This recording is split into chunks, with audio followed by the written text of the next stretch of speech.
গতকাল সকালে এই যে রেমু ঘুমিয়েছিল আর আমি ওর ছবি তুলছি। যাই হোক, তো তারপরে এই যে আমি আর বাবা ফিশারির মাঠে যাব, কারণ শাক তুলতে হবে, চিকনি শাক। তো বাবা ওই যে একটা চকলেট দিয়েছিল, সেই চকলেটটা আমি খেয়ে নিয়েছি, বাবা আরেকটা চকলেট খেয়েছে। তো মাঠে অনেকের ধান রোয়া হচ্ছে, তো কথা বলছিল অনেকে। তো এই গল্প করতে করতে আমি আর বাবা এই যে হেঁটে হেঁটে যাচ্ছি। যা হবে কেউ না ঠিক ছিল না, তারপরে বাবা বলতো যে হ্যাঁ যা হবে। তো সেই জন্য এই যে যাচ্ছি। আর কালকের আর ভিডিওটা পোস্ট করা হয়নি, তো কারণ আমার রাত্রে শরীরটা বেশ খারাপ ছিল। তো যাই হোক, ওই যে আগের দিন মাঠে যেদিক দিয়ে এসেছিলাম, মাঠ শুকনো ছিল, সেদিক দিয়ে গতকালও গেছিলাম। তো তারপরে এই যে দেখো মাঠে প্রায় জল হয়ে গেছে, কেননা চাষ করবে না কেউ বলছিল। তারপরে আগের দিন মানে 5 তারিখে একজন বলল একটা কাকুদের বাড়ি থেকে চাষ করবে। তো যাই হোক, এই যে এই শাকটা দেখো কত বড়, সেই জন্য আমি এটার মানে ক্যামেরাতে দেখালাম। মানে এতদিন অবধি যতগুলো তুলেছি তার থেকে এটা সব থেকে বড় শাক, বেশ বড় হয়েছে। তো যাই হোক, জল পেরিয়ে কম জল, আর মাটিও নরম হয়নি, শক্ত আছে। তো গিয়ে এই যে শাক তুলছিলাম আমি আর বাবা, দুজন দুটো পলিথিনে। বাবা আমাকে যে জিজ্ঞেস করছিল যে যেগুলো জলে ডুবে আছে সেগুলো তুলবে নাকি, আমি বলছিলাম যে হ্যাঁ তোলো, তাড়াতাড়ি কেটে নিতে হবে আর রান্না করে নিতে হবে, তাহলে হয়ে যাবে। তো এই যে আমি তুলছি, আবার মাঝে সাঝে ভিডিও করছি। মানে এরকম অল্প অল্প জল আছে, তো পার নিচে হালকা হালকা জল আছে, শাক তুলছি তো এত মজা লাগছে। তারপর বাবা পুকুর পাড়ে একবার দেখতে গেছিলো মাছ টাছ কেমন কী আছে বা অন্যান্য গাছ টাছ। আমি মাঠে মাঠে দাঁড়িয়েছিলাম আর শাক তুলছি আর এই যে ভিডিও করছি, কতটা হচ্ছে বারবার দেখছি। তো যাই হোক, মাথায় গামছা দিয়ে গেছিলাম, মাথা থেকে গামছা বাতাসে পড়ে যাচ্ছে বলে গলায় ওড়ানোর মতো নিয়ে নিয়েছি। কিন্তু এটা যে কী ভুল করেছি সেটা বাড়ি এসে বুঝতে পারছি। রোদ মাথায় লেগেছে, পার নিচে জল ছিল, ভালোই মানে হয়েছে, শরীরটা খারাপ হয়ে গেছে। তারপর এই যে জলের মধ্যে যে কীরকম করছি দেখছো, মানে আমার যে কী মজা লাগছে। জুতা পরে এরকম জলে একটু একটু যাই, দেখি আবার শাক তুলি, মানে সে এক্সপ্রেশনই আলাদা। মাঝে মাঝে আবার জলে লাফছি, তারপর সেটারও ভিডিও করছি। যাই হোক, তো সেদিকটা একটু মানে ফাস্ট ভিডিও করেছি, কারণ নাহলে লং ভিডিও হয়ে যেত। তো যাই হোক, তারপর আবার এই জল টল পেরিয়ে উপরে চলে এসেছি। আর তখনও কিছু কিছু শাক তুলছে, সেই জন্য মাঠে আছে এই যে। আর আমি উপরের বাঁধে চলে এসেছি, আমার পলিথিনে মোটামুটি বেশ অনেকটাই হয়েছে। যাই হোক, তো আমাকে বাবা তারপর দুটো পলিথিনে দিয়ে দিয়েছে, একটা বাবার শাকগুলো আছে তোলা আর একটা আমার তোলা শাকগুলো আছে। তো তারপরে যে যাচ্ছি, অনেকটাই বেলা হয়ে গেছে, প্রায় একটা 4-5 বেজে গেছিলো। তো যেদিক দিয়ে আসছি আবার ওদিক দিয়ে যাবো, কিন্তু জুতো ভিজে আছে বলে প্রচুর পা হড়কাচ্ছিল। তো যাই হোক, তবুও তাড়াতাড়ি করে বাড়িতে চলে এসেছি। আর মাকে এই যে দিতে, মা এগুলো কাটছে। প্রথমে বিরক্তি হচ্ছিল যে গোড়া আছে, তারপর অনেকগুলো শাক দেখে চুপচাপ কেটে যাচ্ছে। আমি তো হাসছি, বেকার বেকার চিৎকার করলো প্রথমে। তখন আমি স্নান টান করে চলে এসেছি। তারপরে এই যে ঠাকুরকে ফুল দিচ্ছিলাম, তো আমার ফুল দেওয়া প্রায় হয়ে গেছে। কয়েকটা ফুল রেখেছিলাম বাবা দেবে বলে, তো যাই হোক বাবারও দেওয়া হয়ে গেছে। তো এই যে দেখো, এই ঘন্টা জবাটা কি সুন্দর হয়ে আছে না, মাঝে ওটা বাবা দিয়েছে অবশ্য। তো আমি ওটাই দেখছিলাম আর ভাবছিলাম সে কবে নিয়ে এসেছিলাম। তারপর ওটা অবশ্য 15ই জানুয়ারি কুড়িটা এসেছিলো। তো তারপর ওই যে ফুটেছে।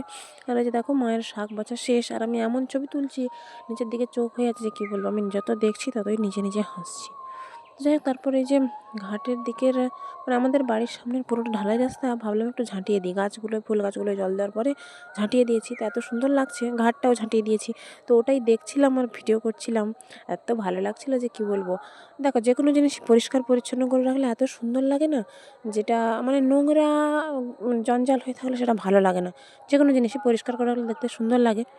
তো সেটাই দেখছিলাম, একটু বিকেলের সময় অবশ্য। তো আর শুকনো পাতাগুলো সব গাছের গোড়ায় দিয়ে দিয়েছি, তারপর জল টলগুলোও দিয়ে দিয়েছি। তো দেওয়ার পরে এই যে এরকমভাবে আমি দেখছিলাম। আর দেখো, রাস্তার পাশে যা গাছ থাকবে না, এসে ভেঙে ভেঙে দিয়ে চলে যায় বলে মানে এমনিতে বেড়া দেওয়া নেই। তারপর ঢালাই রাস্তাটা তো সবে হয়েছে, আগে ছিল না। তো এত সমস্যা, সেই জন্য গাছগুলোকে সবসময় দেখে রাখতে হয় যাতে ছাগল না খায় বা কেউ যাতে ভাঙতে না পারে। তবুও কে কখন সুযোগ পায় ওই ভাঙবে বলে শুধু প্রস্তুত হয়ে আছে, ভেঙে টেঙে দিয়ে চলে যায়। যদিও মানে নিজেদের গাছগুলো মানুষজন ঠিকঠাক রাখবে, আর আমাদের বাড়ির সামনে যা দেখতে পাবে সব পাতা ছিঁড়বে, ডাল ভেঙে দেবে। এত বাজে অভ্যাস মানুষের যে কী বলবো। এই ঘাটটাও সবাই ব্যবহার করে, অথচ মনে হয় না কারো একটা যে ঝাঁটিয়ে দিয়ে যেই একদিন পাতা পড়ে অনেক। তো যাই হোক, তারপরে এই কুঁড়িগুলো নিয়ে চলে এসেছি বাগান থেকে তুলে, নয়তো এসে তুলে নিয়ে চলে যাবে। তারপরে এই যে দেখো রাত্রিবেলা রেমু এই যে শুয়ে আছে, তো তারপরে আবার ওর খিদে পেয়েছে মনে হয়, ওকে মুড়ি দিতে হবে। তো আমার আবার মনে হয় অ্যাসিড মতো হয়ে গেছিলো, এমন একটা অস্বস্তি লাগছে, বারবার মনে হচ্ছিলো বমি টমি ভাবে। তো যাই হোক, তেমন কিছু যদি হয়নি। তো এই প্রথমবারই জিরার এই মানে ব্যাপারটা ট্রাই করছি। জিরার এটা আমি কোনোদিনও ট্রাই করিনি, সবসময় অ্যান্টাসিড খেয়ে নিই। তো যাই হোক, এই ঈষদ উষ্ণ গরম জল, জিরা আর অল্প লবণ, এই যে লবণ, যাই হোক লবণেতে মা আবার লঙ্কা ভেজে রেখেছে মলায় দেবে বলে। তো এখান থেকে নিয়ে ওইগুলো খেলাম। তো খাওয়ার পর মনে হয় যে শরীরটা খানিকটা বেশ ঝরঝরে লাগছে, ঠিকঠাক লাগছে, তেমন অস্বস্তি লাগেনি। তো এই যে রেমু ঘরের ভিতরে এসে বসে আছে আবার। আজকের আর মানে গতকাল আর কি আর লুডো খেলা হয়নি। তো ও এরকম বসে আছে আর আমি বারবার হাত দিয়ে এরকম করছি যাতে সামনে তাকায়। তো এই যে দেখেছো, বলতে বলতে তাকিয়েছে। সত্যি আমি এখনও ভাবছি, মানে রেমু ছিল বলে সেদিন রাত্রে ওই যে সাপটা মানে দেখতে পেয়েছিলাম, সেটার হাত থেকে বেঁচে গেছি, নয়তো কখন মাথায় পড়তো, ঘাড়ে পড়তো, কি তার ঠিক নেই। তো দেখো এই যে আজকের সকালে ফুলগুলো ফুটে গেছে। আজকে 7ই ফেব্রুয়ারি, আজকে নাকি রোজ ডে। যাই হোক, তো সকালে একটা টেক্সট এসছে, পরপর আরও এসছে, সেই জন্য জানতে পারলাম। আমার তো বাবু গোলাপ গাছ নেই, জবা গাছে জবা ফুটেছে, তো সেই জন্য জবাগুলোই সবাইকে দেখাচ্ছি, দেখো কত রকমের। তো তারপরে এই যে রেমু এখানে বসে আছে, তো আমি ওর ছবি তুলছি সেই জন্য। তো তারপর যখন বিস্কুট খাচ্ছিলাম ওকে এই যে খেতে দিলাম, তো ভিডিওটা একটু ফাস্ট করেছি। তারপর বই পড়ছিলাম, সেখানেও বসেছিল, বসে শুনছিল পড়া। তারপর পড়া শেষ হয়ে যেতে ও তার বাইরে চলে গেছে, আমি এই যে মুড়ি খেয়ে নিলাম। তো তারপর এই যে পরে যখন দেখি পড়তে পড়তে টালির দিকে তাকিয়ে না, টালিতেও বসে আছে। আমি ভিডিও করছি দেখে এদিক ওদিক হাঁটতে চলে গেছে, ঘুরছে এদিক ওদিক হাঁটছে। তো যাই হোক, তারপর এদিকে এসে যখন দেখি যে গাছে দুটো জবা হয়ে আছে, সকাল থেকে তোলা হয়নি, তো এগুলো তুলবো ঠাকুরের পুজোর জন্য। হ্যাপি রোজ ডে সবাইকে। তারপর বাবার কাছে বাগানের দিকে গেছিলাম, বাবা এই কাঠগুলো কেটে দিল, বাড়ি নিয়ে এলাম। আর এই যে আনাজগুলো তুলে দিয়েছে, ওই যে একটা টমেটো দেখছো খেয়ে নিয়েছে। যাই হোক, তো আর এখান থেকে কঞ্চি নিয়েছি, কাঁথাগুলো মেলে দিলাম। আর পুকুরে মাছ ভাসছিল কয়েকটা, তো আমি সেটা দেখছি। তারপরে বাবা ফুল পেড়ে দিয়েছে, সেই জন্য ডালাটা নিয়ে গেছিলাম আর কাঁথাগুলো তো রোদে দিয়ে দিয়েছি। তো আবার পালা নিয়ে এসেছি আঁটি।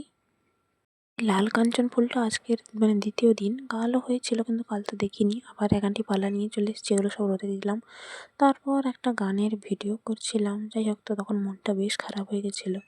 তারপর স্নান টান করে এসে ঠাকুরকে ফুল ধূপ দেওয়া হয়ে গেছে, এই যে একটু ছবি তুললাম। চলো আজ টাটা।